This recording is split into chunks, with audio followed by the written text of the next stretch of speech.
Hi, cook with ശ്രുതിയിലേക്ക് എല്ലാവർക്കും സ്വാഗതം. നിങ്ങൾക്ക് എല്ലാവർക്കും സുഖമാണെന്ന് വിശ്വസിക്കുന്നു. ഞാനിന്നിവിടെ എൻ്റെ പുതിയ വീഡിയോ ആയിട്ടാണ് വന്നിരിക്കുന്നത്.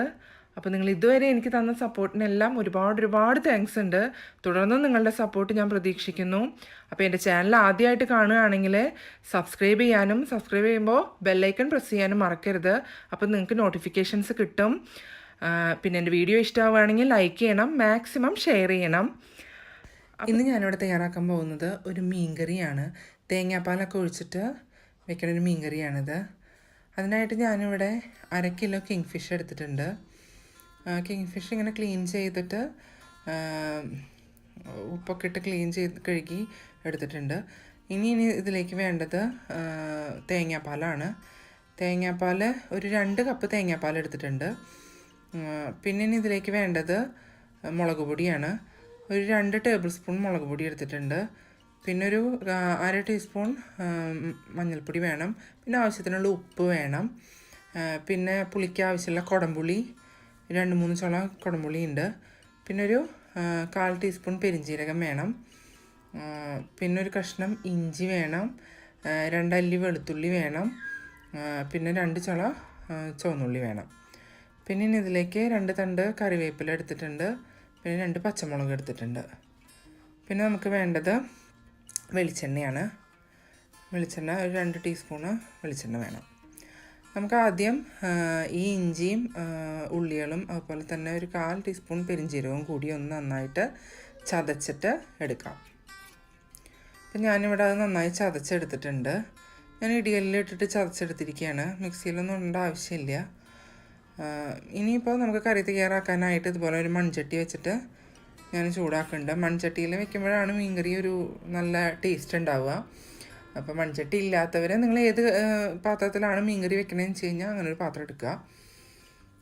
ഇത് ചൂടായി വരുമ്പോൾ നമുക്കതിലേക്ക് വെളിച്ചെണ്ണ ഒഴിച്ചു കൊടുക്കാം. ഒരു 2 ടീസ്പൂണോളം വെളിച്ചെണ്ണ ഒഴിച്ചു കൊടുക്കണം.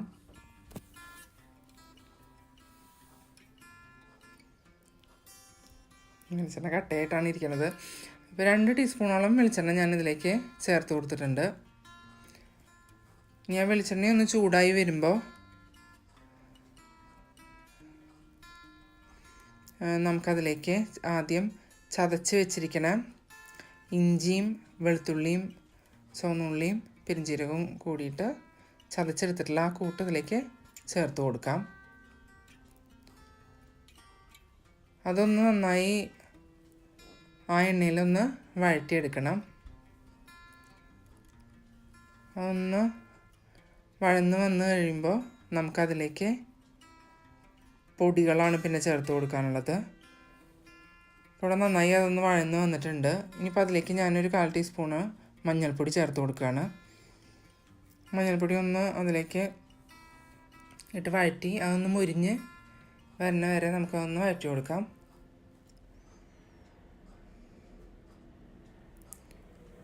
ഇതുപോലെ നുറുക്ക് മീനുകളൊക്കെയാണ് നമ്മൾ തേങ്ങാപ്പാലിൽ വയ്ക്കുന്നത്. മറ്റ് കുഞ്ഞു മീനുകളൊക്കെ നമ്മൾ തേങ്ങ അരച്ചിട്ട് വയ്ക്കും.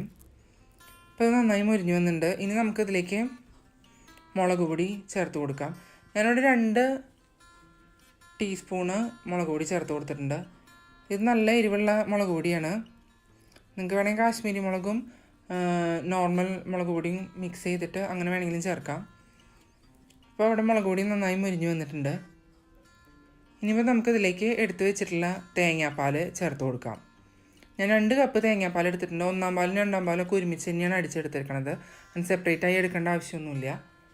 അപ്പോൾ അങ്ങനെ എടുത്തിട്ടുള്ള 2 കപ്പ് തേങ്ങാപ്പാൽ ഇതിലേക്ക് ഒഴിച്ചു കൊടുത്ത് നന്നായി ഒന്ന് മിക്സ് ചെയ്തെടുക്കാം. ഇനി നമുക്കതിലേക്ക് ആവശ്യമുള്ള ഉപ്പ് ചേർത്ത് കൊടുക്കാം. ഉപ്പ് നിങ്ങളുടെ പാകത്തിനനുസരിച്ചിട്ട് ചേർത്ത് കൊടുക്കുക. പിന്നെ ഇതിലേക്ക് നമുക്ക് പുളിക്ക് ആവശ്യമുള്ള കുടംപുളി ചേർത്ത് കൊടുക്കാം. ഞാനിവിടെ ഒരു 3-4 അല്ലി കുടംപുളി കഴുകി വെച്ചത് ചേർത്ത് കൊടുക്കുകയാണ്. ഇനി ഒന്ന് തിളപ്പിച്ചെടുക്കാം. ഇപ്പോൾ ഇവിടെ തേങ്ങാപ്പാലൊക്കെ നന്നായി തിളച്ച് വന്നിട്ടുണ്ട്. പിന്നെ നമുക്കതിലേക്ക് കഷ്ണങ്ങൾ ചേർത്ത് കൊടുക്കാം. കഴുകി വെച്ചിരിക്കുന്ന കഷ്ണങ്ങളെല്ലാം അതിലേക്ക് ചേർത്ത് കൊടുക്കുകയാണ്. കറി നന്നായി തിളച്ച് വന്നതിന് ശേഷം വേണം കഷ്ണങ്ങൾ ചേർത്ത് കൊടുക്കാൻ. ആദ്യമേ കഷ്ണങ്ങളൊക്കെ ഇട്ട് കഴിഞ്ഞ് കഴിഞ്ഞാൽ അത് വല്ലാണ്ട് വെന്തങ്ങനെ ഉടഞ്ഞു പോവും. അപ്പോൾ അവിടെ കറി നന്നായി തിളച്ച് വന്നിട്ടുണ്ട്. അപ്പോൾ നമുക്കതിലേക്ക് പച്ചമുളക് എടുത്ത് വെച്ചത് സ്ലിറ്റ് ചെയ്ത് ഇട്ട് കൊടുക്കാം. പിന്നെ ഒരു തണ്ട് കറിവേപ്പിലയും ഇട്ട് കൊടുക്കാം.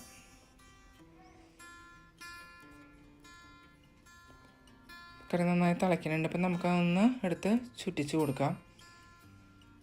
കയ്യിലിട്ട് ഇളക്കരുത്, കഷ്ണങ്ങൾ പൊടിഞ്ഞു പോവും. ഇതുപോലെ ഇങ്ങനെ ചുറ്റിച്ചെടുക്കാനേ പാടുള്ളൂ. ഒരു 10 മിനിറ്റ് കഴിയുമ്പോഴത്തേനും കറി നന്നായിട്ട് തിളച്ച് റെഡിയായിട്ട് വരും. അപ്പോൾ അവിടെ കറി നന്നായിട്ട് റെഡിയായിക്കൊണ്ടിരിക്കുകയാണ്.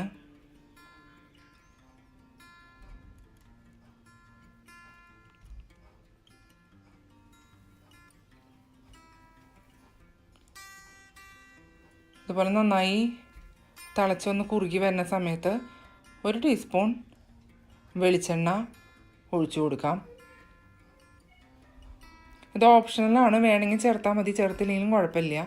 അതുപോലെ തന്നെ എടുത്ത് വെച്ചിരിക്കുന്ന ഒരു തണ്ട് കറിവേപ്പില ഒന്ന് ഞെരടിയിട്ട് അതിലേക്ക് ഇട്ട് കൊടുക്കുക. അപ്പം നല്ല മണം ഉണ്ടാവും നമ്മുടെ കറിക്ക്. അത് കഴിഞ്ഞിട്ട് ഇതുപോലെ ഒന്നുകൂടെ ഒന്ന് ചിറ്റിച്ച് എടുത്ത് നമുക്ക് തീയെ ഓഫ് ചെയ്ത് വെക്കാം. എന്നിട്ടൊന്ന് അടച്ച് വെക്കണം. അത് കഴിഞ്ഞ് 1 മണിക്കൂർ 1.5 മണിക്കൂറൊക്കെ കഴിഞ്ഞിട്ട് നമുക്ക് തുറന്ന് നോക്കാം. അപ്പം നന്നായിട്ട് ഉപ്പും മുളകും പുളിയൊക്കെ പിടിച്ച് മീൻകറി ഇവിടെ റെഡി ആയിട്ടുണ്ട്. നിങ്ങളെല്ലാവരും ഇത് ട്രൈ ചെയ്ത് നോക്കണം. നല്ല ടേസ്റ്റുള്ള മീൻകറിയാണ്. നിങ്ങളെല്ലാവരും ട്രൈ ചെയ്ത് നോക്കി നിങ്ങളുടെ ഫീഡ്ബാക്ക് അറിയിക്കണം. ഇഷ്ടമാവുകയാണെങ്കിൽ ലൈക്ക് ചെയ്യണം, ഷെയർ ചെയ്യണം. എൻ്റെ ചാനൽ സബ്സ്ക്രൈബ് ചെയ്തിട്ടില്ലെങ്കിൽ സബ്സ്ക്രൈബ് ചെയ്യണം. Thank you.